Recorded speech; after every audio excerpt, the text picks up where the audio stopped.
دین vibes, دین کی آواز۔ نبی علیہ السلام نے 4 چیزیں حدیث پاک میں فرمائی، کرسٹل کلیئر، بہت واضح، اتنی حدیث مبارکہ۔ اللہ تعالی اللہ کے حبیب ارشاد فرماتے ہیں، من سرہ ان یحب اللہ ورسولہ، جسے یہ بات اچھی لگے کہ اس سے اللہ اور اس کا رسول صلی اللہ علیہ وسلم محبت کرے، او یحبہ اللہ ورسولہ، یہ اللہ اور اس کے رسول سے محبت کرے اور اللہ اور اس کے رسول اس سے محبت کریں، تو وہ بندہ 4 کام کر لے۔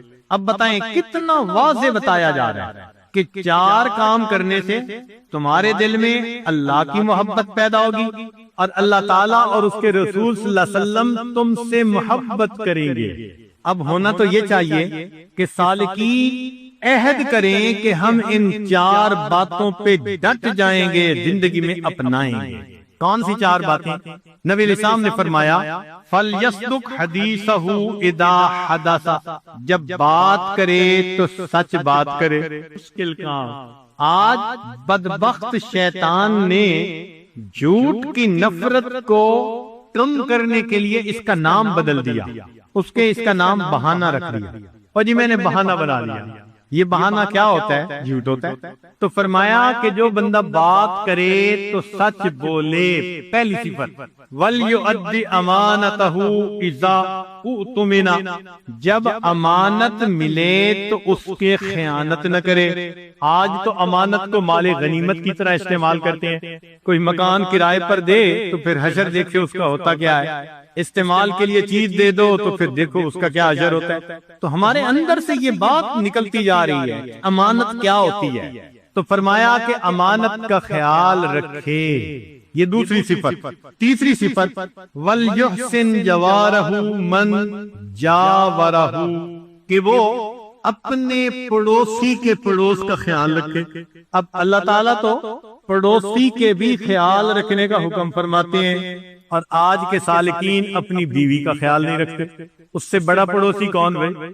جس کے ساتھ دن اور رات کے اوقات اکٹھے گزرتے ہیں۔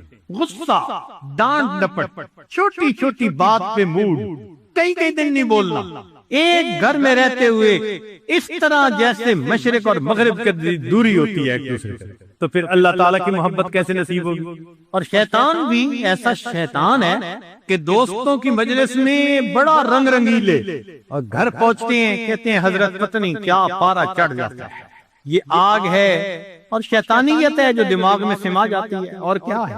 جہاں محبتیں تقسیم کرنی تھی وہاں غصے اور غیروں کی طرف ترستی ہوئی نظریں۔ تو 3 باتیں، 4 بھی نہیں، 3 باتیں فرمائی کہ جو 3 کام کرے گا اس کو اللہ اور اس کے رسول صلی اللہ علیہ وسلم کی محبت ملے گی، اور اللہ اور اس کے رسول صلی اللہ علیہ وسلم اس بندے سے محبت کرے۔ آج سودا کریں اللہ سے کہ مالک یہ 3 کام کرنے کا عہد کرتے ہیں، سچ بولیں گے، جھوٹ سے بچیں گے، امانت کا خیال رکھیں گے، اور تیسرا اپنے پڑوسی کو، اس سے مراد صرف گھر کا پڑوس نہیں، دفتر میں کام کرنے والا بھی تو پڑوسی ہوتا ہے، جو بھی ساتھ رہے، سفر پہ اکٹھا سفر کرنے والا بھی ایک وقت کا پڑوسی۔ تو اللہ کے بندوں کے لیے رحمت بنے، اللہ کے بندوں کے لیے زحمت نہ بنے، اس طرح میں اللہ تعالیٰ کی محبت نصیب ہوگی۔ پھر فرمایا کثرت ذکر، کہ اللہ تعالیٰ کی محبت ذکر کی کثرت کی بنا پر بڑھ جاتی ہے، اور واقعی جن کے دل میں محبت ہو تو اللہ تعالیٰ کے ذکر میں ان کو مزہ آتا ہے۔ حسن بصری رحمۃ اللہ علیہ فرماتے تھے، تفقدوا الحلاوۃ فی 3 اشیاء، 3 چیزوں میں تم انجوائمنٹ تلاش کرو، حلاوت ڈھونڈو، تمہیں حلاوت 3 چیزوں میں ملے گی، فی ذکر، اللہ کی یاد میں، وفی قراءۃ القرآن، قرآن پڑھنے میں، وفی الصلاۃ، نماز پڑھنے میں، فَإِن وَجَدْتُمُوهَا وَإِلَّا فَاعْلَمُوا أَنَّ الْبَابَ مُغْلَقٌ، اگر ان 3 میں تمہیں حلاوت نہ ملے سمجھ لو دروازہ بند کر دیا گیا۔ ایک اللہ، جتنی عاجزی کے ساتھ کوئی آیا اس بارگاہ میں اس کا اتنا ہی زیادہ استقبال ہوتا ہے۔ بندے کو بندگی سجتی ہے، جھکے اللہ کے سامنے جتنا جھکا سکے، تو دیکھو آنے والوں نے تو یہاں تک سفر کیے۔ مالک ابن دینار کا واقعہ تو آپ سن چکے ہیں، فرماتے ہیں کہ گرمی کا موسم دوپہر کا وقت، چلچلاتی دھوپ، اتنی سخت گرمی تھی کہ پرندے بھی درختوں کے پتوں میں چھپ کر بیٹھ گئے اور چوپائے بھی بیٹھ گئے، انسان بھی اندر سائے میں بیٹھ گئے، باہر کسی چیز کا نام و نشان نظر نہیں آتا تھا۔ کہتے ہیں کسی ضروری کام کے لیے مجھے باہر نکلنا پڑا، میں گلی میں گیا لیکن سورج جیسے آگ برسا رہا ہو، میں گلی میں سے گزر رہا تھا، میں نے ایک نوجوان کو دیکھا جو دونوں ٹانگوں سے معذور، وہ ایسے گھسٹتا آگے آ رہا ہے، میں نے قریب سے اس کو دیکھا، پسینے میں اس کے کپڑے بھیگ کے گیلے ہو چکے تھے اور سورج کی دھوپ کی شدت کی وجہ سے اس کا چہرہ سرخ ہو چکا، جیسے دھوپ نے اس کے کھال کو جلا کے رکھ دیا، اور وہ آگے بڑھ رہا ہے۔ میں نے اس سے پوچھا کہ نوجوان تو کہاں جا رہا ہے؟ اس نے کہا میں حج پہ جا رہا ہوں۔ میں نے کہا بھائی میرے گھر ہے، تھوڑی دیر کے لیے ٹھہر جا، جب دوپہر کی دھوپ ختم ہو جائے گی تو پھر آگے چلے جانا۔ اس نے کہا مالک ابن دینار تو پاؤں کے ذریعے آرام سے چلتا ہے، سفر طے ہو جاتا ہے، میں تو ایک انچ گھسٹ کے آگے بڑھتا ہوں، مجھے وقت زیادہ لگتا ہے، مجھے اس بات کا ڈر ہے کہ اگر میں نے راستے میں رکنا شروع کیا تو ایسا نہ ہو کہ ادھر ایام حج شروع ہو جائیں اور ادھر میرا سفر ہی کہیں ختم نہ ہو، اس ڈر کی وجہ سے میں رکتا نہیں، میں جاؤں گا۔ کہتے ہیں میں نے اسے مشورہ دیا کہ نوجوان تیرے لیے کوئی سواری کا بندوبست کر دیتا ہوں، سواری پہ سوار ہو کے جلدی چلے جانا۔ کہنے لگے جیسے میں نے یہ کہا اس نوجوان نے غصے کی نگاہوں سے میری طرف دیکھا اور کہنے لگا کہ مالک ابن دینار میں تجھے بڑا عقل مند سمجھتا تھا، یہ کیا تم نے بات کی؟ یہ بتاؤ کہ اگر کوئی غلام اپنے آقا کو ناراض کر بیٹھے اور پھر وہ ارادہ کرے کہ میں اپنے مالک کو جا کر مناؤں تو بتاؤ اس غلام کو سواری پہ جانا اچھا لگتا ہے یا اس کو گھسٹ مالک کے طرف پر پہنچنا اچھا لگتا ہے؟ کہنے کہ میں نے اس نوجوان کی بات سنی حیران ہو گیا۔ وہ نوجوان چلا۔ فرماتے ہیں کہ اللہ کی شان دیکھیں کہ اسی سال اللہ نے میرے لیے بھی حج کا سفر آسان کر دیا، میں بھی حج میں شریک ہوا۔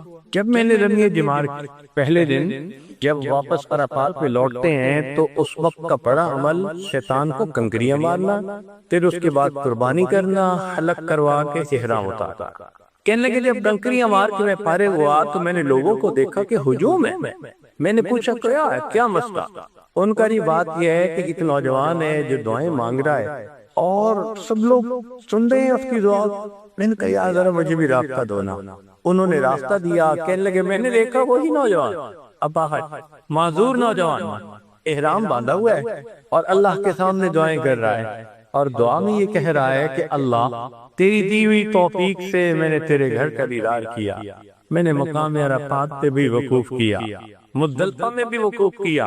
اے اللہ آپ نے شیطان کو کنکریاں مار کر اس سے اپنی نفرت کا اظہار بھی کر دیا، اب قربانی کا وقت ہے۔ یہ جو لوگ کھڑے ہیں یہ سب صاحب استعداد لوگ ہیں، جائیں گے اور جا کر جانوروں کو قربان کریں گے، اور مولا تو جانتا ہے کہ میں فقیر انسان ہوں، احرام کے کپڑوں کے سوا میرے پاس کچھ نہیں، اے میرے مولا میں اس وقت اپنی جان آپ کے نام پہ قربان کرنا چاہتا، اللہ مجھ سے یہ میرا نذرانہ قبول کر لیجئے۔ کہتے ہیں اس نوجوان نے یہ کہہ کر کلمہ پڑھا اور اپنی جان اپنے رب کے حوالے کر گئی۔ ان محبتوں کے ساتھ آنے والے ان جگہوں پر آئے، آپ سوچیں کیا ہمارے دلوں میں آج وہ کیفیتیں ہیں، وہ محبتیں ہیں؟ ہم تو وقت کی قدر نہیں کر پا رہے جو کرنی چاہیے۔ یہ ذہن میں رکھیں کہ ہم اس وقت اپنی زندگی کا انمول وقت گزار رہے ہیں۔ حضرت شیخ الحدیث مولانا زکریا رحمۃ اللہ نے ایک بڑا خوبصورت واقعہ لکھا ہے۔ وہ فرماتے ہیں کہ ربیع بن سلیمان ایک بزرگ تھے، وہ حج کے ارادے سے اپنے گھر سے نکلے اور گھر کے قریب ہی کوفہ شہر تھا، وہاں وہ پہنچے کہ میں یہاں سے کوئی جانور کرائے پہ لے کے اور حج کے قافلے کے ساتھ روانہ ہو جاتا ہوں۔ جب وہ اونٹ لینے کے لیے جا رہے تھے تو انہوں نے دیکھا کہ ایک عورت ایک جگہ پر بیٹھی ہوئی ایک مردار جانور کا گوشت کاٹ رہی ہے۔ تو انہوں نے کہا کہ یہ تو گدھا یا خچر ہے، مرا پڑا ہے، اور اس خچر کا یہ گوشت کیوں کاٹ رہی ہے؟ تو وہ کہتے ہیں کہ میرے دل میں خیال آیا کہ پتہ نہیں یہ عورت ایسی نہ ہو کہ جو یہ گوشت پکا کے لوگوں کو کھلا دے، تو یہ تو مردار کا گوشت ہے، اور مردار کا گوشت کھانا تو کسی مذہب میں بھی جائز نہیں۔ تو میں کہا پتہ تو کروں۔ وہ عورت اس گوشت کو لے کر چلی اور ایک گھر کے اندر داخل ہو گئی۔ وہ کہتے ہیں تھوڑی دیر کے بعد میں نے اس گھر کا دروازہ کھٹکھٹایا تو اندر سے ایک جوان اور لڑکی کی آواز آئی، کون ہے؟ میں نے پوچھا کہ میں پتہ کرنے آیا ہوں کہ ایک عورت یہاں پر مردار کا گوشت لے کے آئی ہے، تو اس کی کیا وجہ ہے؟ اس نے کہا کہ دیکھو ہم لوگ سادات میں سے ہیں، سید گھرانے میں سے ہیں، اور گھر میں صرف عورتیں ہیں۔ جو گھر کا مرد تھا، ذمہ دار تھا، وہ فوت ہو گیا، اب پیچھے گھر والوں کو سپورٹ کرنے والا کوئی نہیں ہے، اور ہمارے اوپر چوتھا دن فاقے کا گزر رہا ہے اور کچھ کھانے کو نہیں تھا۔ تو یہ میری ماں تھی جو گئی اور ایک مردار کا گوشت لے کے آئی۔ ہمارے لیے اس حال میں مردار کا گوشت کھانا بھی جائز ہے، تو تم ہمارے حال کی تحقیق میں مت پڑو اور ہمیں لوگوں کے سامنے رسوا نہ کرو۔ جب اس نے یہ بات کہی تو وہ کہنے لگی کہ میرے دل میں خیال آیا کہ میں حج پہ جا رہا ہوں، فرض حج تو میں نے کیا ہوا ہے، کیا بہتر نہیں کہ میں اپنے پیسے جو ہیں وہ ان عورتوں کو دے دوں جن کے پاس کھانے کو کچھ نہیں، 4 دن سے فاقے میں۔ وہ کہتے ہیں کہ میرے پاس کوئی 300 دینار تھے، میں نے اس لڑکی کو پکڑا دیے اور کہا کہ یہ میری طرف سے تمہارے لیے ہیں، تم اس سے حلال کھانا کھاؤ اور اللہ تعالیٰ تمہیں حلال میں برکت عطا فرمائے۔ وہ کہتے ہیں میں واپس آ گیا، لیکن دل میرا بڑا غمزدہ تھا، میں نے حج کا ارادہ کیا تھا، میں نے بڑے خواب دیکھے تھے، حج کروں گا، طواف کروں گا، عرفات کے میدان میں دعائیں مانگوں گا، اور اب میں نہیں جا رہا تھا۔ خیر کئی دفعہ تو اس بات کو یاد کر کے میری آنکھوں میں آنسو آ جاتے کہ میرا حج اس سال مس ہو گیا۔ وہ کہتے ہیں کہ جب حج مکمل ہو گیا تو حاجیوں کے قافلے واپس آنے لگ گئے، تو میرے دل میں خیال آیا بھئی جو لوگ حج کر کے واپس آئے ہیں کم از کم میں جا کے ان کو تو مبارکباد دے دوں۔ تو میں جس قافلے کو جا کے ملا، السلام علیکم، وعلیکم السلام، اللہ آپ کا حج قبول کرے۔ وہ کہ جی اللہ آپ کا بھی حج قبول کرے۔ میں کہوں میں نے تو حج نہیں کیا۔ وہ کہ سبحان اللہ، کیا بہانے کرتے ہو، فلان جگہ مینا میں آپ سے میری ملاقات ہوئی، اس جگہ عرفات میں ملاقات ہوئی، اس جگہ رمی جمعار کے موقع پہ آپ سے ملاقات ہوئی، اور اب آپ کہتے ہیں میں حج پہ نہیں گیا، اللہ ہماری حج قبول کرے تو آپ کی بھی حج قبول کرے۔ پھر میں دوسرے قافلے کے پاس گیا، وہاں بھی یہی ہوا۔ کہتے کہ کئی قافلوں کے پاس میں گیا، سب نے کہا کہ تو ہم نے تو آپ کو حج میں دیکھا ہے۔ پھر کوفہ کے لوگ واپس آئے جو شہر کے تھے میرے، میں نے ان کو مبارکباد دی تو انہوں نے بھی مجھے مبارکباد دی، اللہ آپ کا بھی حج قبول کر لے۔ میں نے کہا بھائی میں تو حج پہ نہیں گیا۔ ان کا یار کوئی کرنے والی بات ہے، آپ حرم سے نکلتے ہوئے مجھے نہیں ملے تھے۔ دوسرے نے کہا آپ فلان جگہ پہ مجھے نہیں ملے تھے۔ تیسرے نے کہا مجھے نہیں ملے تھے۔ پھر ایک بندہ آ گیا اور اس نے آ کے مجھے ایک تھیلا دیا۔ اس نے کہا بھئی آپ نے مجھے مینا میں تھیلا پکڑایا تھا کہ یہ تھیلا رکھ لو، میں آپ سے لے لوں گا۔ پھر اس کے بعد آپ ملے ہی نہیں تو میاں اپنا تھیلا واپس لے لو۔ کہتے میں حیران کہ میں نے تو تھیلا نہیں لیا تھا، حج پہ بھی نہیں گیا، تھیلا میں لے کے آ گیا اور میں آ کے بڑا غمزدہ تھا اور میں آ کے سو گیا، حیران بھی بڑا تھا، لوگ کیسے مجھے حج کی مبارکباد دیتے۔ کہتے جب میں خواب میں سویا تو مجھے خواب میں نبی علیہ السلام کی زیارت نصیب ہوئی۔ اللہ کے حبیب صلی اللہ علیہ وسلم نے فرمایا کہ تم نے میری اولاد میں سے کچھ خواتین تھیں جن کے اوپر رحم کیا اور اپنے حج کا خرچہ ان کو دے دیا، تو میں نے اللہ کے حضور دعا کی تھی اللہ اس کی طرف سے ایک فرشتے کو حج کے لیے قیامت تک کے لیے متعین فرما دے۔ اب اس فرشتے نے تیری طرف سے حج کیا تھا، جو لوگ کہتے ہیں انہوں نے تمہیں دیکھا تو انہوں نے غلط نہیں دیکھا، وہ بالکل تمہاری ہم شکل فرشتہ تھا جس نے حج کیا اور وہ قیامت تک حج کرتا رہے گا تمہاری طرف سے۔ اور تم کیوں نہیں مانتے کہ تم نے حج کیا؟ تمہیں اتنے لوگوں سے ہم نے تصدیق کروائی ہے اور میں بھی تصدیق کر رہا ہوں کہ فرشتے نے تمہاری طرف سے حج کیا۔ تو اگر انسان دوسرے کے دکھ درد میں شریک ہوتا ہے تو اللہ تعالیٰ نفلی عبادتوں سے بڑھ کر اس کو اجر اپنی تعلیمات میں اس رزق کی پریشانی کے بھی اسباب بتلا دیے کہ یہ پریشانی کیسے دور ہو سکتی ہے۔ چنانچہ قرآن و حدیث میں سے 16 ایسے نکتے ہیں جو ہم نے آج جمع کیے، ان کو سمجھ لیں کہ یہ چابیوں کا ایک گچھا ہے، 16 کنجیاں ہیں، ہر کنجی رزق کا دروازہ کھولتی ہے، اور یہ بتانے والا کوئی عام عامل نہیں ہے، یہ سید الاولین والآخرین اللہ کے پیارے حبیب صادق الامین، جس زبان سے ہمیں قرآن ملا اسی زبان سے ہمیں نبی علیہ السلام کا فرمان ملا، انہوں نے یہ بات بتائی تو دلوں میں ہم یقین کر کے ان باتوں کو سنیں اور ان اعمال کو اپنائیں اور رزق کے دروازوں کو آنکھوں سے کھلتا دیکھیں۔ رزق کی پہلی کنجی اللہ تعالیٰ ارشاد فرماتے ہیں وَأْمُرْ أَهْلَكَ بِالصَّلَاةِ وَاصْطَبِرْ عَلَيْهَا، اہل خانہ کو نماز کا حکم دیجئے اور اس پر جمے رہیے، صبر کیجئے۔ لا نسألک رزقا، ہم آپ سے رزق نہیں چاہتے، نحن نرزقک، رزق ہم پہنچائیں گے۔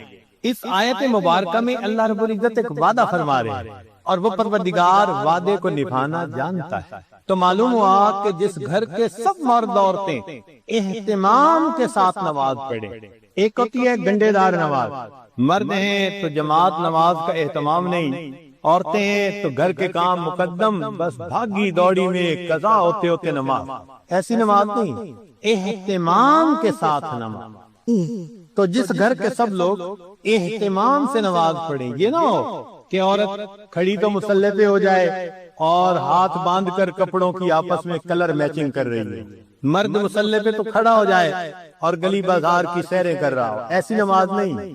نماز پڑھے جیسے نماز دھیان توجہ کے ساتھ پڑھنی چاہیے، کوشش تو کریں نا اپنی طرف سے دھیان جما کر پڑھنے کی، کوشش پر اللہ کی طرف سے اجر عطا ہوتا ہے، دنیا میں نتائج پر اجر ملتا ہے کہ یہ اچیو کر کے دکھاؤ تب تمہیں یہ ملے گا۔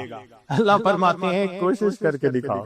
چنانچہ حدیث پاک میں آتا ہے کہ جو شخص اپنے بھائی کی حاجت براری کے لیے اس کے ساتھ چل پڑتا ہے، اللہ 10 سال کے نفلی اعتکاف کا ثواب عطا فرماتا ہے۔ یہ تو نہیں کہا کہ کام کرواؤ بھائی کا، یہ اس اللہ رب العزت کی رحمتوں کی انتہا ہے۔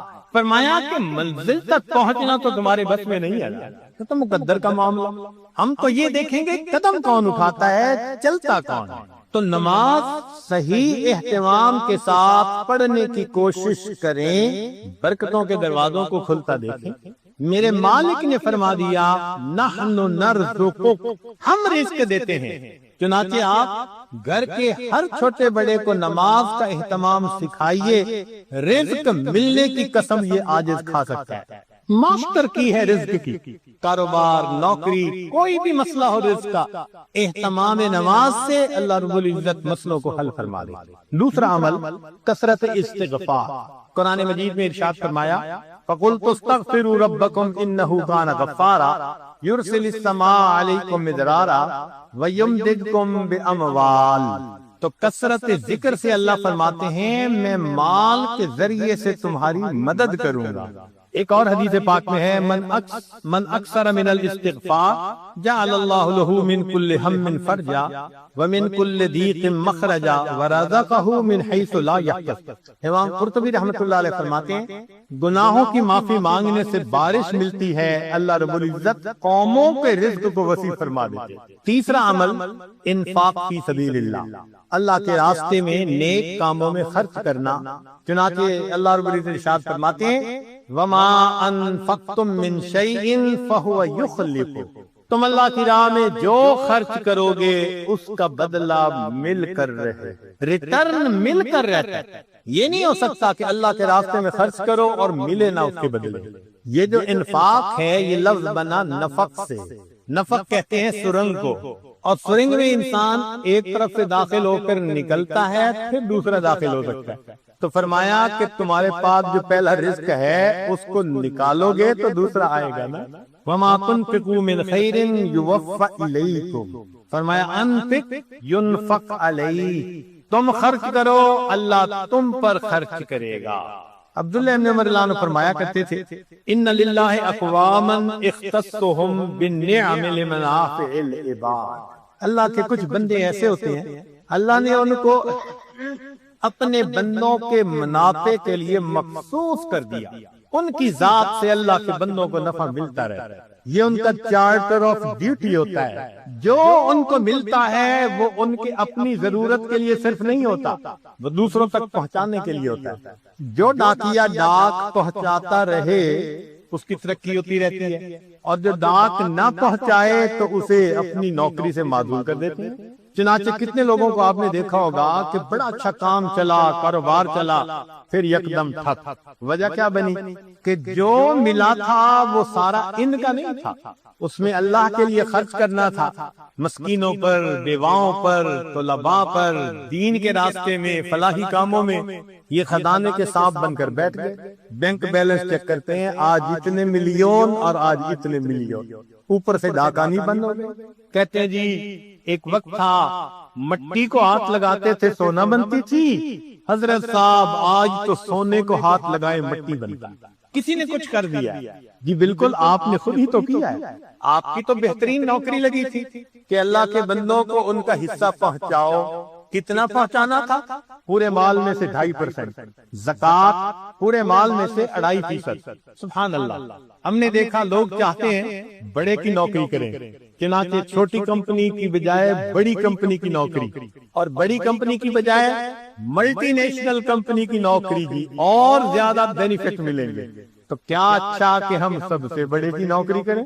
سب سے بڑے کی نوکری یہ کہ جو اللہ نے مال دیا گن گن کر اس کی زکوٰۃ کو نکالیں۔ اللہ وہ پروردگار ہے جو 2.5% مال غریبوں تک پہنچانے کے بدلے امیروں کو 97.5% تنخواہ عطا۔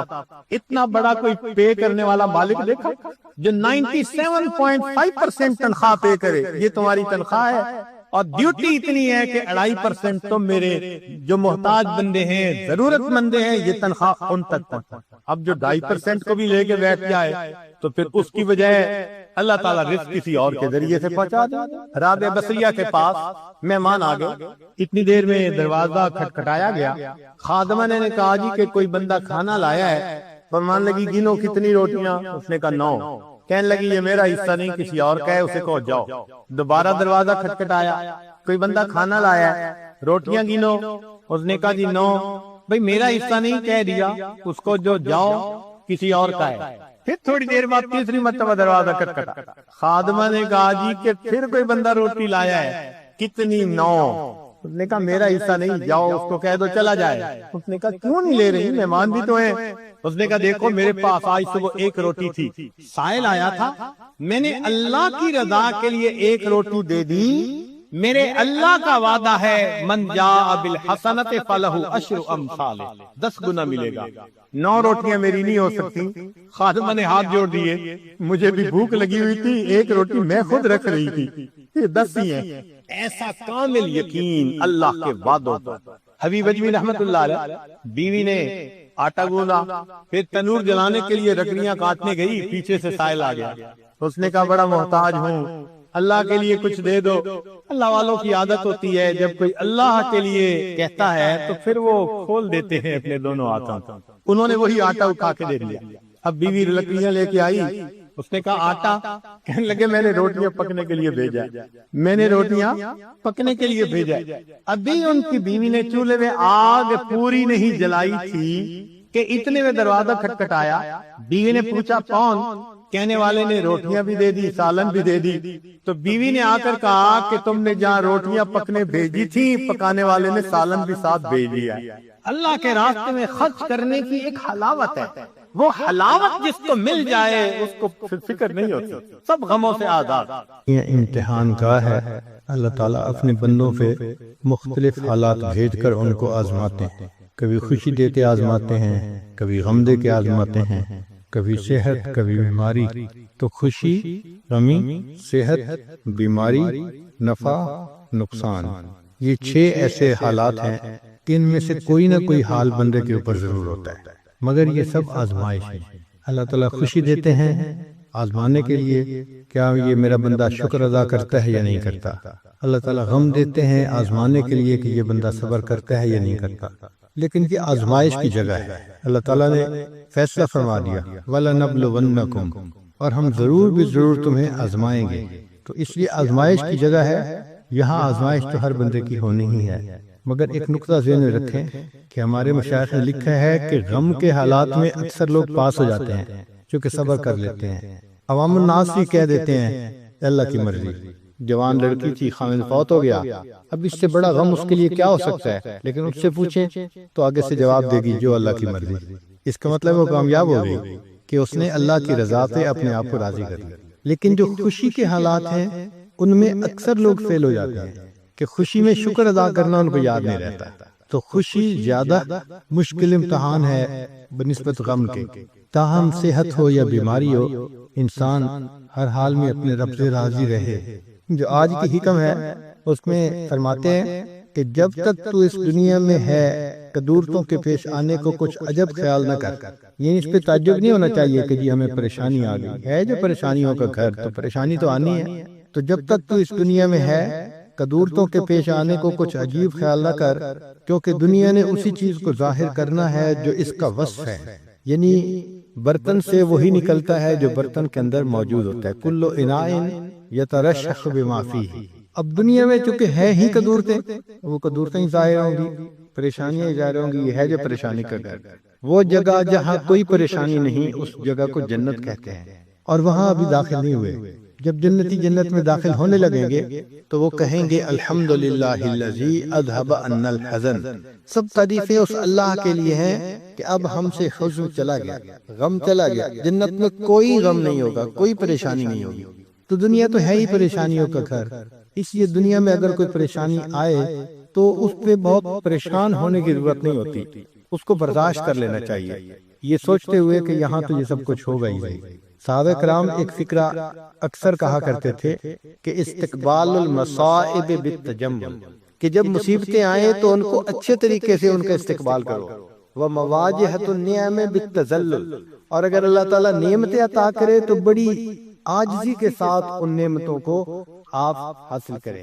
یعنی جب نعمتیں ہو تو طبیعت کے اندر اس وقت عاجزی ہونی چاہیے، جھکنا چاہیے کہ اللہ نے نعمتیں عطا فرمائی ہیں، اور اگر پریشانی آئے تو پھر تحمل کے ساتھ، تجمل کے ساتھ اس کا استقبال کرنا چاہیے۔ بہت لوگوں پہ بہت طرح کی پریشانی آتی ہیں، لیکن ایک بات پکی ہے کہ ہمیں اللہ نے جس حال میں رکھا ہے وہ بہت بہترین حال ہے۔ ہر بندے کو اللہ نے بہترین حال میں رکھا ہوا ہے۔ ایک صاحب تھے تو وہ پریشان تھے کہ جی میں تو بہت پریشان ہوں، تو ان کو کہا گیا کہ اچھا بھائی آپ ایسا کرو کہ پورے شہر میں جو آپ کو سب سے بہترین حال میں آدمی نظر آتا ہے نا، تم اس کی جیسی دعا مانگ لو۔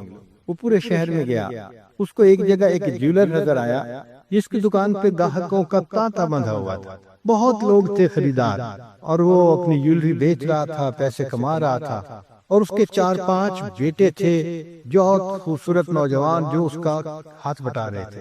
اب اس بندے نے فیصلہ کیا کہ یہ شہر کا سب سے زیادہ خوش قسمت انسان ہے، میں اس جیسا بننے کی نیت کرتا ہوں۔ چنانچہ جب اس نے دل میں سوچ لیا تو چاہتا تھا کہ میں دعا مانگوں، پھر خیال آیا کہ میں اس سے پوچھ لوں کہ یہ کیسی زندگی گزار رہا ہے۔ تو اس نے جا کے اس سے پوچھا کہ سنائیں جی آپ کی زندگی کیسی ہے؟ اس نے کہا کہ خدا کا واسطہ یہ کبھی دعا نہ کرنا کہ میرے جیسا بری قسمت والا انسان دنیا میں کوئی نہیں ہوگا۔ میں نے پوچھا کہ بھئی آپ کی بری قسمت کیا؟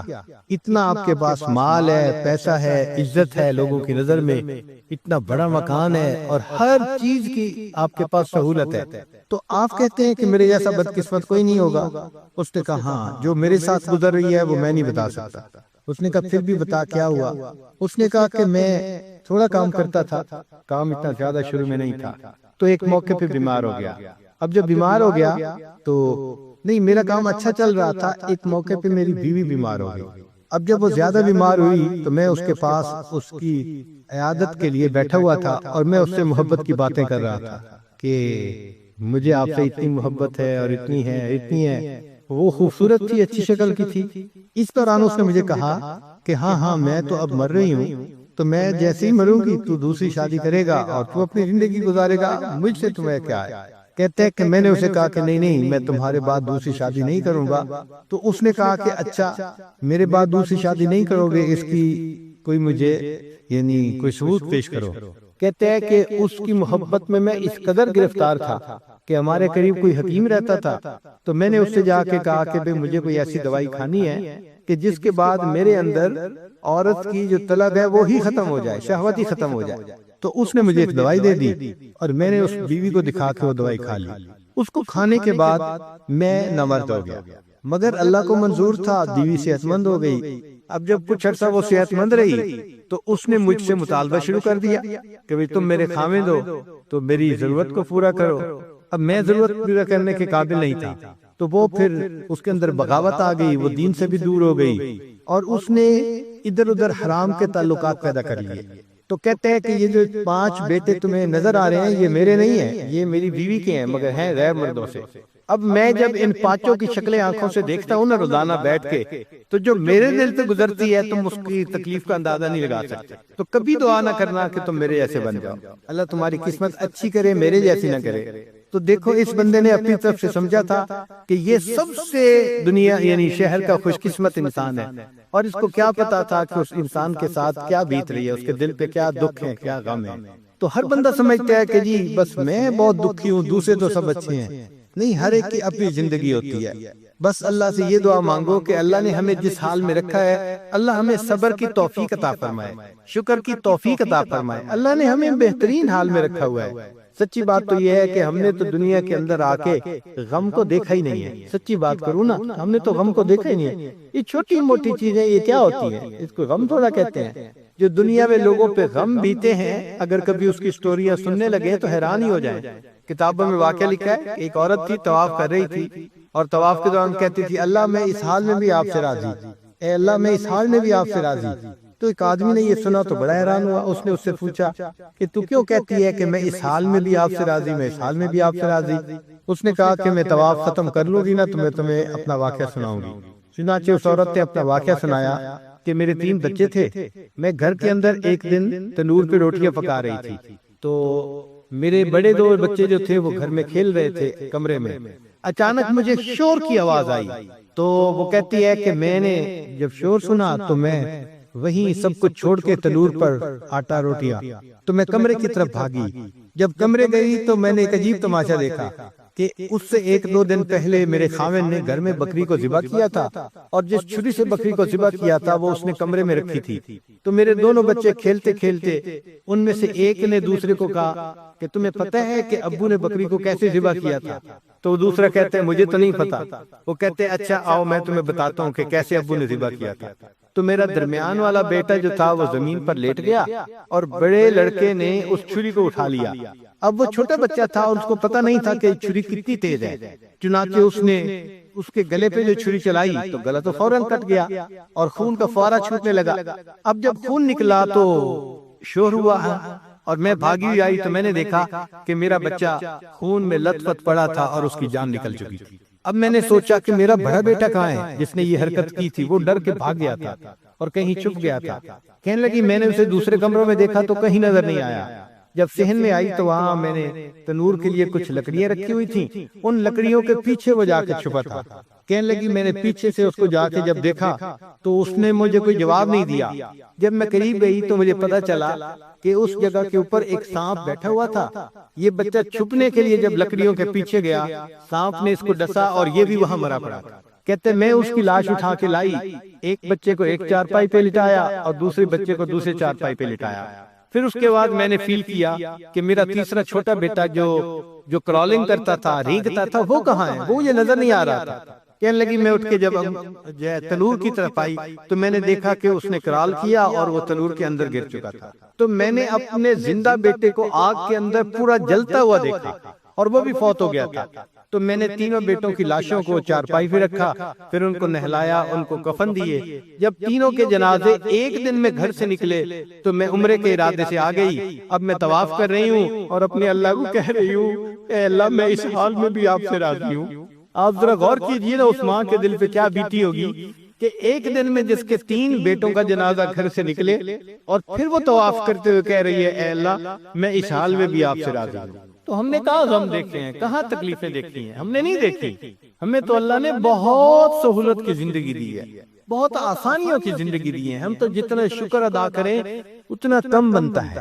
چنانچہ بہادر شاہ ظفر آخری مغل بادشاہ تھا، تو جب اسے فرنگیوں نے حکومت کو چھینا تو انہوں نے اس کی دعوت کی، اس کو قید کیا اور پھر اس کی دعوت کی، اور دعوت میں انہوں نے اس کے سامنے دسترخوان پہ جیسے کھانے کے برتن نہیں ہوتے ڈھکے ہوئے، یہ کھانے کے برتن رکھے تو بہادر شاہ ظفر سمجھا کہ میرے لیے کھانا رکھ دیا گیا ہے۔ چنانچہ کہتے ہیں کہ 10 یا 11 اس کے بیٹے تھے اور اتنے ہی برتن تھے، وہ ایک برتن سے کور اٹھاتا تھا، ایک بیٹے کا سر اس میں نظر آتا تھا، پھر دوسرا اٹھایا دوسرے بیٹے کا سر، تیسرا، جتنے بیٹے تھے اتنے سر اس کو دسترخوان کے اوپر رکھے ہوئے انہوں نے دکھائے فرنگیوں نے۔ آپ بتائیں اس باپ کے دل پہ کیا گزری ہوگی کہ جس نے ایک وقت میں اپنے 10-11 جوان بیٹوں کے سر اپنی آنکھوں سے دیکھے۔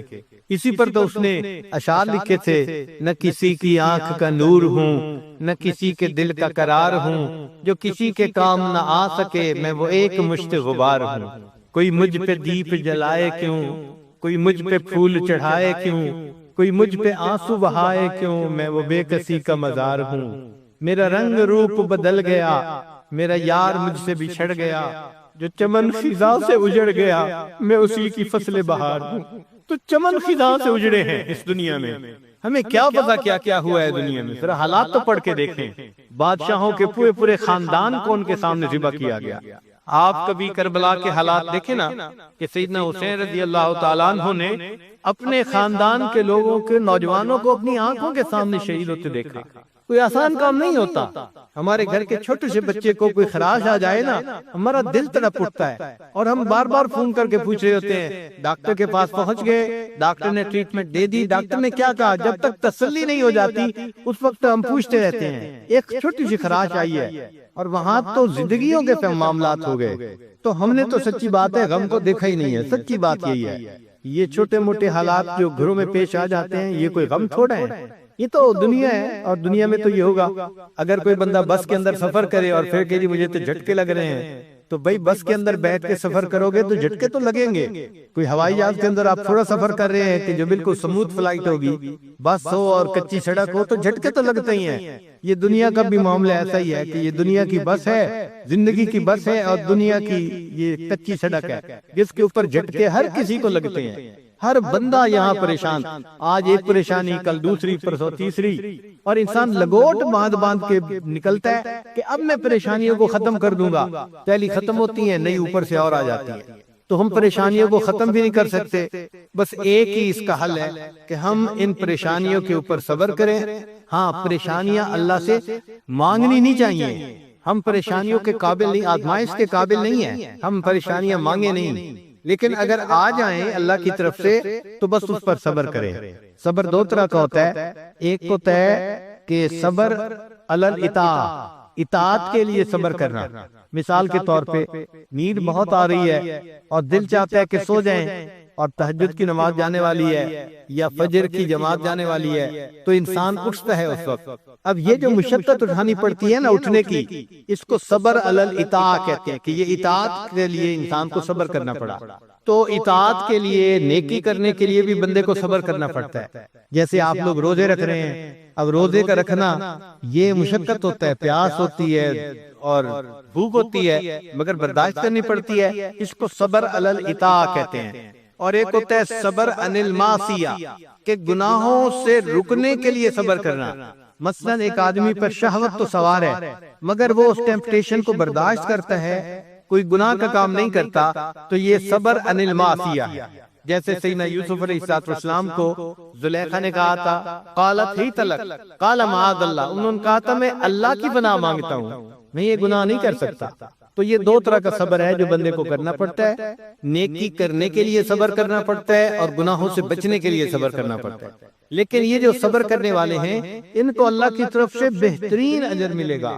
ہر عمل کے اجر کا کوئی نہ کوئی حد ہے، لیکن صبر والے کے اجر کی کوئی انتہا نہیں ہے۔ اللہ فرماتے ہیں انما یوفی الصابرون اجرہم بغیر حساب، ان کو اللہ تعالیٰ بغیر حساب کے اجر عطا فرمائیں گے، اتنا اجر دیں گے کہ وہ لوگ بس بس کریں گے، ان کو اتنا راضی کریں گے۔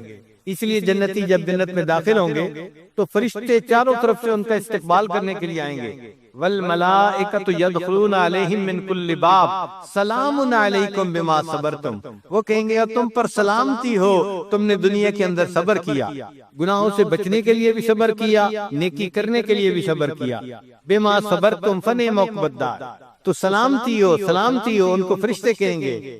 ہم اپنی زبان میں اس کا ترجمہ کریں نا تو سلام علیکم کا ترجمہ بنے گا اور تمہاری اور تمہیں مبارک ہو اور تمہیں شاباش ہو۔ سلام علیکم کا ترجمہ بنے گا اور تمہیں شاباش ہو، تم سلامت رہو۔ ہم نہیں کہتے اے بچے جیتے رہو، تو جیسے ہم کہتے ہیں نا کسی کو جیتے رہو تمہیں شاباش ہو، تو سلام علیکم کا بالکل یہی معنی ہے۔ فرشتے یہ کہیں گے اوے جیتے رہو، تم کتنی اچھی زندگی گزار کے آئے، تم صبر کی زندگی گزار کے آئے، فنعم عقبی الدار، اب اللہ نے کتنا اچھا تمہیں گھر عطا فرما دیا۔ تو صبر والوں کو اللہ تعالیٰ دنیا میں بھی اجر بہت دیتا ہے اور جنت میں بھی ان کو بہت اجر ملے گا۔ ہمیں اپنے اندر یہ صبر کی صفت پیدا کرنی چاہیے۔ صبر تو اتنا بھی نہیں کہ اگر سامنے سے کوئی ناگوار لفظ سننے کو مل جائے نا تو ہم اپنے غصے کو برداشت کر لیں، ہمارے اندر اتنا بھی صبر نہیں ہے۔ معمولی سی بات کا برداشت کرنا ہمارے لیے مشکل ہوتا ہے۔ اس لیے آپ دیکھیں کہ دونوں دوست جو ہیں وہ بیت بھی ہیں، نیک بھی ہیں، سب کرتے ہیں، پھر آپس میں الجھتے بھی ہیں۔ کیوں الجھتے ہیں؟ اس لیے الجھتے ہیں کہ صبر نہیں ہے نا، برداشت نہیں ہے، تو برداشت کو بڑھانا پڑتا ہے۔ صحابہ رضی اللہ تعالیٰ عنہ نے بہت مصائب برداشت کیے جس کی وجہ سے اللہ نے ان کو بڑا رتبہ اور درجہ عطا فرمایا۔ یہ مصائب تو اتنے آتے ہیں کہ ایک ایسا وقت آتا ہے مستہم البأساء والضراء وزلزلوا حتی یقول الرسول والذین آمنوا معہ متی نصر اللہ، کہ ایمان والے اور ان کے ساتھ جو اللہ کے رسول تھے وہ بے اختیار پکار اٹھے کب اللہ کی مدد آئے گی۔ یعنی اتنا اللہ تعالیٰ بندے کو اس معاملے میں آزماتے ہیں، خوب رگڑا دیا جاتا ہے، خوب اس کو گرل کیا جاتا ہے تاکہ یہ بندہ اونچے سے اونچے مرتبے تک پہنچ جائے۔ تو صحابہ کرام اور نبی علیہ السلام پکار اٹھے کہ کب اللہ کی مدد آئے گی۔ پہلی امتوں کے جو صحابہ تھے ان کے اوپر کم مصیبتیں آئی تھی، لیکن اس امت کے جو صحابہ کرام تھے ان کے اوپر بہت زیادہ مصیبتیں آئیں۔ چنانچہ پہلی امتوں کے لیے ایک لفظ استعمال ہوا وَزُلْزِلُوا، مَسَّتْهُمُ الْبَأْسَاءُ وَالضَّرَّاءُ وَزُلْزِلُوا، تو زلزلو کا لفظ بتا رہا ہے کہ ان کو خوب اچھی طرح جو ہے وہ آزمایا گیا، کرش کیا گیا، اچھی طرح رگڑا گیا ان کو۔ لیکن جب نبی علیہ السلام کے صحابہ کی بات آئی تو قرآن مجید نے 3 لفظ استعمال کیے، فرمایا وَزُلْزِلُوا زِلْزَالًا شَدِيدًا۔ اب یہ 3 لفظ بتا رہے ہیں کہ صحابہ کرام پر جو آزمائش تھی وہ پہلی امتوں کی آزمائش سے بہت زیادہ تھی۔ پھر اس کا نتیجہ کیا نکلا کہ اللہ نے نبی علیہ السلام کے صحابہ کو جو رتبہ دیا وہ پہلی امتوں کے صحابہ سے بہت اونچا رتبہ تھا۔ تو جس بندے کو تکلیف زیادہ ملتی ہے اس کو اللہ کے ہاں مقام بھی اونچا ملتا ہے، بڑا ملتا ہے۔ تو صبر کرنا چاہیے، بے صبری سے انسان اپنے اجر کو گنوا لیتا ہے۔ سبحان ربی العلی الوہاب، اللہم صلی علی سیدنا محمد وعلی آل سیدنا محمد وبارک وسلم۔ ربنا آتنا فی الدنیا حسنۃ وفی الآخرۃ حسنۃ وقنا عذاب النار۔ ربنا ظلمنا انفسنا وإن لم تغفر لنا وترحمنا لنكونن من الخاسرین۔ اے رب کریم، ہم آپ کے عاجز مسکین بندے ہیں، ہمارے گناہوں کو معاف فرما، خطاؤں سے درگزر فرما، عیبوں کی پردہ پوشی فرما۔ اللہ ہماری نگاہوں کو پاک فرما، ہمارے دلوں کو صاف فرما، ہمارے سینوں کو اپنی محبت سے لبریز فرما۔ اللہ ہماری توبہ کو قبول فرما۔ پروردگار عالم، جو گناہ دن میں کیے معاف فرما، جو راتوں میں کیے معاف فرما، جو محفل میں کیے معاف فرما، جو تنہائیوں میں کیے معاف فرما۔ اے اللہ، جو گناہ ارادے سے کیے وہ بھی معاف فرما، جو بنا ارادے کے ہوئے وہ بھی معاف فرما۔ اے اللہ، جو گناہ یاد ہیں وہ بھی معاف فرما، جو کر کے بھول گئے وہ گناہ بھی معاف فرما۔ اے اللہ، معصیت کی ذلت سے محفوظ فرما اور ہمیں طاعات کی عزت نصیب فرما۔ پروردگار عالم، ہمیں گناہوں سے بچنے کے لیے اپنا خوف عطا فرما اور نیکی دوڑ دوڑ کر کرنے کے لیے اپنا شوق عطا فرما۔ اے اللہ، ہم پر رحمت کی نظر فرما۔ اے اللہ، آپ کے بندے دور قریب سے، مختلف شہروں، مختلف قبیلوں سے اے اللہ چل کر یہاں آئے ہیں، ایک امید لے کر آئے ہیں کہ آپ کے سامنے دامن پھیلائیں گے اور آپ ہم پر رحمت کی نظر فرمائیں گے۔ اے اللہ، اس مجمع میں کتنے لوگ ہیں جو اپنے بال سفید کر بیٹھے اور آپ کے پیارے محبوب صلی اللہ علیہ وسلم نے فرمایا کہ آپ کو سفید بالوں سے حیا آتی ہے۔ اے اللہ، ان سفید بالوں کی لاج رکھ لیجئے اور ہماری بخشش فرما دیجئے، ہماری توبہ قبول کر لیجئے۔ اللہ، آپ نے فرمایا میرے بندو ادعونی استجب لکم، تم دعا کرو میں دعاؤں کو قبول کروں گا۔ اللہ ہم جو دعا کر رہے ہیں اپنی رحمت سے اس کو قبول فرما لیجئے۔ رب کریم آپ نے فرمایا وَأَمَّا السَّائِلَ فَلَا تَنْهَرْ، سوالی کو انکار نہ کرو۔ جب ہم کمزوروں کو حکم ہے ہم سوالی کو انکار نہ کریں۔ اے اللہ ہم بھی تو آپ کے در کے سوالی ہیں، اللہ مہربانی فرمائیے، ہمیں اپنے در سے خالی نہ اٹھا دیجئے، ہمیں اللہ ناکام واپس نہ بھیج دیجئے، ہمارے سوال کو پورا فرما دیجئے۔ اے اللہ ہماری ان دعاؤں کو اپنی رحمت سے قبول فرما۔ اے اللہ جب ہم اپنی جوانی میں بھی آپ کے محتاج ہیں تو اپنے بڑھاپے میں آپ کے محتاج کیوں نہیں ہوں گے؟ اے اللہ جب ہم امیری کی حالت میں بھی آپ کے محتاج ہیں تو فقیری کی حالت میں آپ کے محتاج کیوں نہیں ہوں گے؟ اے اللہ جب ہم اپنی صحت کی حالت میں بھی آپ کے محتاج ہیں تو بیماری کے عالم میں آپ کے محتاج کیوں نہیں ہوں گے؟ اے اللہ ایک بوڑھا بیمار اور ایک فقیر بندہ آپ کے سامنے دامن پھیلائے بیٹھا ہے، اللہ مہربانی کر لیجیے، اللہ رحمت کر لیجیے، اللہ دعا قبول کر لیجیے، اللہ پورے مجمع کی مغفرت فرما دیجیے، اللہ پورے مجمع کی مغفرت فرما دیجیے۔ اے اللہ ہم پر ترس کھا لیجیے، ہمارے پاس دکھانے کے لیے کوئی عمل نہیں، اے اللہ کہنے کے لیے کوئی بات نہیں، اے اللہ صرف اتنی سی بات ہے آپ ہم پر رحم کھا لیں، ہم پہ ترس کھا لیجیے اور ہم پر شفقت کی نظر ڈال دیجیے۔ اے اللہ تیری ایک نگاہ کی بات ہے، میری زندگی کا سوال ہے، اللہ رحمت کی ایک نظر ڈال دیجیے اور ہم عاجز مسکینوں کو اے اللہ توبہ قبول ہونے والوں میں شامل فرما لیجیے۔ رب کریم رحمت کا معاملہ فرما۔ اے اللہ اس مجمع میں چھوٹے چھوٹے بچے بھی ہاتھ اٹھائے بیٹھے ہیں، اے اللہ ہم آپ کو ان کے ہاتھوں کی معصومیت کا واسطہ دیتے ہیں، اے اللہ ان کے معصوم ہاتھوں کو خالی نہ لوٹانا اور ان کی برکت سے اللہ ہماری دعائیں قبول کر لینا، اللہ مہربانی کا معاملہ فرما دینا، رب کریم رحمت کا معاملہ فرما۔ اے اللہ آپ کے پیارے یوسف علیہ السلام کریم تھے، انہوں نے اپنے بھائیوں کو معاف کرتے ہوئے کہہ دیا تھا لا تثریب علیکم اليوم، جاؤ آج تمہارے پر کوئی قصور نہیں، میں نے معاف کر دیا۔ اللہ آپ کے پیارے محبوب صلی اللہ علیہ وسلم بھی کریم تھے، انہوں نے قریش مکہ کو فتح مکہ کے دن یہی الفاظ کہہ دیے تھے لا تثریب علیکم اليوم۔ اے اللہ آپ سب کریموں سے بڑے کریم ہیں اور آپ کو اپنی شان کریمی پہ بڑا ناز ہے، قرآن مجید میں آپ نے جگہ جگہ اس کے تذکرے کیے ہیں۔ اے اللہ ہم آپ کی شان کریمی سے مانگتے ہیں، آپ بھی آج یہی فرما دیجئے اذهبوا انتم الطلقاء، تم جاؤ آج تمہیں معاف کر دیا گیا۔ اے اللہ لا تثریب علیکم اليوم کہہ دیجئے، اے اللہ گناہ معاف ہو جائیں گے اور ہم ایک نئی ایمانی اسلامی قرآنی زندگی بسر کریں گے۔ اللہ مہربانی کا معاملہ فرما، ہماری ان دعاؤں کو اپنی رحمت سے قبول فرما۔ اللہ آپ نے قرآن مجید میں فرمایا ہے یا ایھا الناس انتم الفقراء، اے انسانو تم محتاج ہو، فقیر ہو، اور پھر یہ بھی فرمایا انما الصدقات للفقراء، صدقات تو فقراء کے لیے ہوتے ہیں۔ اے اللہ جب ہم فقیر ہیں اور صدقات فقیروں کے لیے ہوتے ہیں، اللہ ہمیں اپنی رحیمی کا صدقہ دے دیجئے، اپنی کریمی کا صدقہ دے دیجئے، اپنی ستاری کا صدقہ دے دیجئے، اپنی غفاری کا صدقہ دے دیجئے۔ اللہ مہربانی کا معاملہ فرمائیے۔ اے اللہ جس طرح ایک عیالدار اپاہج سخی کے دروازے پر جاتا ہے اس امید کے ساتھ کہ یہ دروازہ کھل گیا، میرے بچوں کا فاقہ ختم ہو جائے گا، اے اللہ ہم اس عیال سے زیادہ محتاج ہیں اور آپ اس دنیا کے سخی سے زیادہ بڑے سخی ہیں۔ اللہ ہم آپ کا دروازہ اس امید سے کھٹکھٹا رہے ہیں، اگر آپ نے دروازہ کھول دیا ہمیں سعادت نصیب ہو جائے گی، ہمیں قبولیت مل جائے گی۔ اللہ مہربانی کا معاملہ فرما، ہماری ان دعاؤں کو اپنی رحمت سے قبول فرما۔ اے اللہ جو مانگا وہ بھی عطا فرما، جو مانگنا چاہیے تو نہیں مانگ سکے اللہ ہمیں وہ بھی عطا فرما۔ اے اللہ ہمیں اپنی محبت عطا کر دیجئے، اے اللہ نماز کی حضوری عطا فرما دیجئے، قرآن مجید پڑھنے کا لطف عطا فرما دیجئے۔ کریم آقا اس دنیا کمینی سے ہمیں منہ موڑنے کی توفیق عطا فرما، اور اے اللہ ہمیں آخرت کی طرف رجحان عطا فرما، اور اے اللہ اپنی محبت اور اپنا شوق عطا فرما۔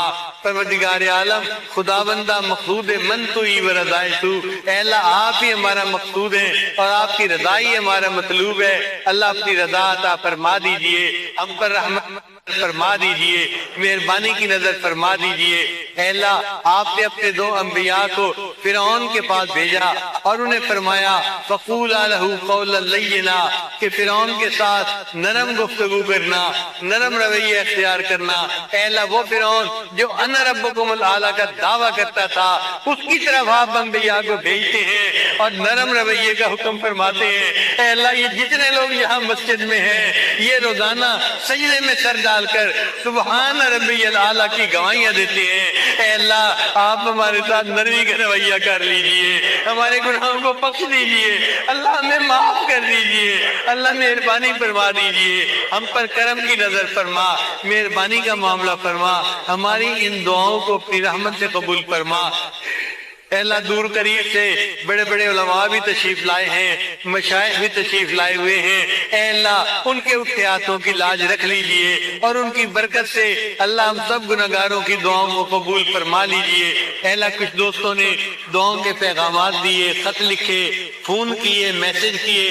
اے اللہ ان سب کی حاجات کو آپ جانتے ہیں، اللہ سب کی حاجات کو پورا کر دیجئے اور اے اللہ سب کی پریشانیوں کو ختم کر دیجئے۔ اللہ مدارس عربیہ کی حفاظت فرما، دعوت و تبلیغ کے کام کی حفاظت فرما، جہاں اللہ لوٹی ہے ان خانقاہوں کی حفاظت فرما، اقامت دین کی کوششوں کی حفاظت فرما۔ اے اللہ ہمارے اس ملک کی حفاظت فرما، ہمارے اس ملک کو دین کا قلعہ بنا اور ہمیں یہاں شریعت و سنت کے مطابق اللہ زندگی گزارنے کی توفیق عطا فرما۔ اے اللہ جو اس ملک کا دشمن ہے اس کو ہدایت عطا فرما اور جن کی قسمت میں ہدایت نہیں اللہ ان کو چن چن کے دفع دور فرما۔ اے اللہ ہماری سرحدات کی حفاظت فرما، افواج پاکستان کی حفاظت فرما۔ اللہ ہمارے حکمرانوں کو وقت کے مناسب اچھے فیصلے کرنے کی توفیق عطا فرما۔ اللہ ہماری ان دعاؤں کو اپنی رحمت سے قبول فرما۔ پروردگار عالم کوئی بچہ اگر پریشان ہوتا ہے تو ماں باپ کی طرف لوٹتا ہے اور بندہ پریشان ہوتا ہے تو پروردگار کی طرف لوٹتا ہے۔ اے بے کسوں کے دستگیر، اے ٹوٹے دلوں کو تسلی دینے والے، اے خالی جھولیوں کو بھر دینے والے، میرے مالک ہم جھولیاں پھیلائے بیٹھے ہیں، ہم پر رحمت کی نظر کر دیجئے۔ اے اللہ دور عورتوں کا مجمع بھی آپ کے سامنے دامن پھیلائے بیٹھے ہیں، اے اللہ مہربانی کا معاملہ فرما۔ اے اللہ ان کے دل کی پریشانیوں کو دور فرما دیجئے۔ اے اللہ آپ نے تو خود ارشاد فرمایا کہ مرد گھر کی عورتوں کے ساتھ اچھا رویہ اختیار کریں، اچھی زندگی گزاریں۔ اے اللہ جب آپ نے ہم دونوں کو یہ حکم دیا ہے تو آپ کی بندیاں آپ کے سامنے دامن پھیلائے بیٹھی ہیں۔ اے اللہ یہ جائیں تو کہاں جائیں، مانگے تو کس سے مانگے، اپنے دل کا غم کس کو جا کر سنائیں۔ اے اللہ مہربانی فرما دیجئے۔ ہم نے تو دنیا دار لوگوں کو دیکھا ہے، کسی گھر کی عورتیں چل کے آ جائیں وہ تو قتل کے مقدمے بھی معاف کر دیتے ہیں۔ اے اللہ یہ اپنے گھروں سے چل کے یہاں آئی بیٹھی ہیں، اے اللہ ان کی دعائیں قبول فرما لیجئے، توبہ قبول فرما لیجئے اور ان کو اللہ اپنی مقبول بندیوں میں شامل فرما لیجئے۔ اے اللہ ہمارے جو اسلاف ہمارے اکابر دنیا سے رخصت ہو گئے، اے اللہ ان سب کی بخشش فرما اور ان کو اپنے قرب کے اعلیٰ ترین درجات عطا فرما۔ اللہ ہمارے قریبی دوست اور ساتھی حضرت مولانا سیف الرحمان درخواستی رحمت اللہ علیہ چند دن پہلے اللہ آپ کو پیارے ہو گئے، اے اللہ ان کی بخشش فرما دیجئے اور ان کے پسماندگان کو صبر جمیل عطا فرما دیجئے اور اے اللہ جو ادارہ چھوڑ کر گئے ہیں اس کو قیامت کی صبح تک اے اللہ شاد و آباد رکھیے اور جاری و ساری رکھیے۔ اے اللہ ہماری ان دعاؤں کو اپنی رحمت سے قبول فرما۔ اے اللہ ہمارے ایک دوست فیروز صاحب نے دعاؤں کے لیے کہا ہے، اے اللہ ان کے کام کاروبار میں برکتیں عطا فرما۔ اے اللہ ہمارے ایک دوست حماد صاحب نے دعاؤں کے لیے کہا ہے، اے اللہ ان کے کاروبار میں برکتیں عطا فرما، ان کو ازدواجی زندگی کی خوشیاں نصیب فرما۔ پروردگار عالم مہربانی کا معاملہ فرما اور اے اللہ ہماری ان دعاؤں کو اپنی رحمت سے قبول فرما۔ پروردگار عالم ہمارے میلے دلوں کو صاف کر دیجئے، پتھر دلوں کو نرم کر دیجئے اور اے اللہ ہمارے دلوں کو اپنی محبت سے بھر دیجئے، ہماری ان دعاؤں کو اپنی رحمت سے قبول فرما لیجئے۔ اے اللہ ہمارے شہر پر اپنی خصوصی رحمت نازل فرما، ہماری ان دعاؤں کو اپنی رحمت سے قبول فرما، جو مانگا وہ بھی عطا فرما، جو مانگنا چاہیے تو نہیں مانگ سکے اللہ ہمیں وہ بھی عطا فرما۔ اے اللہ ہمارے دین و حرم کی حفاظت فرما، اے اللہ ہمیں بار بار اپنے گھر کا دیدار عطا فرما، اپنے حبیب صلی اللہ علیہ وسلم کے در کی قبولیت والی حاضری بار بار نصیب فرما، ہماری ان دعاؤں کو اپنی رحمت سے قبول فرما۔ ربنا تقبل منا انک انت السمیع العلیم تب علینا انک انت التواب